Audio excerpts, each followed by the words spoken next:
जय श्री राम सभी मित्रों को। हे प्रभु यूट्यूब चैनल पर आज हम बात करेंगे एक भक्त की, जो ऐसा भक्त था कि हमेशा माता काली जी के नाम का जाप करता रहता था। इस भक्त का नाम ललन था। ये सच्ची कहानी 14 साल पहले का है। ललन एक किसान आदमी था। उसका प्रतिदिन का काम अपने खेत में काम करना और उसके घर में पशु भी थे। वह प्रतिदिन पशु सेवा करता था। ललन स्वभाव से नेक आदमी था। वो किसी से भी लड़ाई झगड़ा करने का हाल नहीं जानता था। ललन सभी से मिलजुल कर रहता था। ललन सुबह शाम दूध को प्रतिदिन बाजार में जाकर बेचना और खाली समय में अपने खेत में काम करना। ऐसा ही काम करते करते अपना काम काज धंधा को आगे बढ़ाने लगा। ललन अपने जीवन से बहुत सुखी था। ललन प्रतिदिन माता काली के मंदिर में जाया करता था और माता काली जी को धूप दीप जलाना और माता को प्रसाद लगाना ललन का प्रतिदिन का नियम था। और दिन भर काम करते खाते पीते कोई भी काम करते हुए माता काली जी का नाम का जाप करता रहता था।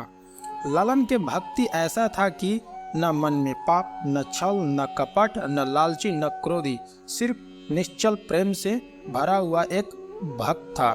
वो माँ की भक्ति दिल से और सच्चे भाव से करता था। ललन के सुखी जीवन और भक्ति से ललन के गांव से ही एक तांत्रिक था जो कि ललन से जलता रहता था। तांत्रिक के मन में ललन के लिए हमेशा छल कपट रहता था। तांत्रिक ने सोचा, ललन प्रतिदिन भक्ति पूजा पाठ मंदिर में आकर करता है और अपने घर का काम भी करता है। ये लगातार अपने जीवन में तरक्की करते जा रहा है। इसका तो कुछ न कुछ करना ही होगा। एक दिन ऐसा हुआ कि तांत्रिक ने गांव के बाहर से 2 तांत्रिक को अपने घर पर बुलाया। अब ये हो गए 3 तांत्रिक।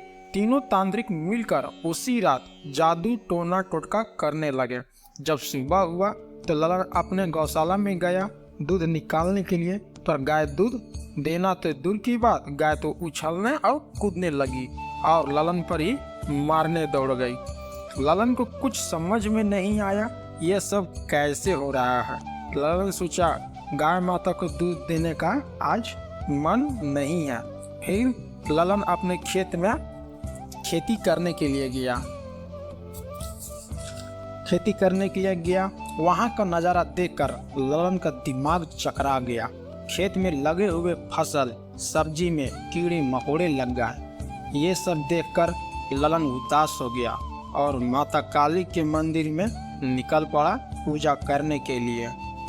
जब ललन माता को धूप दीप दिखाया और प्रसाद चढ़ाया, फिर माता से निवेदन किया, माँ मुझसे कौन सा ऐसा पाप हो गया है? माँ अगर मुझसे कोई भूल से भी पाप हो गया हो तो मुझे क्षमा करना। माँ से निवेदन करके ललन घर आ गया। ललन तो था भोला भाला। फिर इसी रात को तीनों तांत्रिकों का ऐसा हाल हुआ कि जो जिसने कभी सोचा नहीं था, न किसी लायक भी नहीं बचे। माता काली ने ऐसा दंड दिया तांत्रिकों को कि तांत्रिकों का आज तक पता नहीं चला कि हम लोगों को दंड किसने दिया। तांत्रिकों को जीना मुश्किल हो गया था। जब दूसरा दिन हुआ तो ललन ने देखा कि गाय दूध दे रही है और खेत में फसल सब्जी सुरक्षित है। ये सब ललन को समझ में नहीं आया। ये सब कैसे हुआ? ललन ने एक मंदिर में रहने वाले साधु महात्मा से पूछा, बाबा मेरे साथ ऐसा हुआ है। तब साधु महात्मा ने बोले, ललन तुमसे एक तुम्हारे गांव का तांत्रिक तुम्हारा भक्ति और सुखी जीवन से जलता रहता था, इसलिए वे तुम्हारे ऊपर काला जादू किया था। वो तो माँ का कृपा तुम्हारे ऊपर था कि थोड़ी ही नुकसान हुआ और माता ने ऐसा दंड दिया है उन तांत्रिकों को कि भूल करके भी अपने जीवन में तांत्रिक क्रिया नहीं कर पाएंगे। तब जाकर ललन समझ गया कि यह तो मेरी माँ की कृपा था कि दुष्ट तांत्रिकों से मैं बच सका। एक कहानी सच्ची है। हम भी यह कहानी ललन की मुँह जुबानी ही सुने हैं। इसलिए कहते हैं मित्रों, जो भी व्यक्ति दिल और सच्ची भाव से पूजा पाठ नाम जाप करता है उसके ऊपर हमेशा भगवान की कृपा बना रहता है। अगर आप हमारे चैनल पर नए हैं तो चैनल को सब्सक्राइब करें और वीडियो पसंद आए तो लाइक करें। फिर मिलता है नेक्स्ट वीडियो में।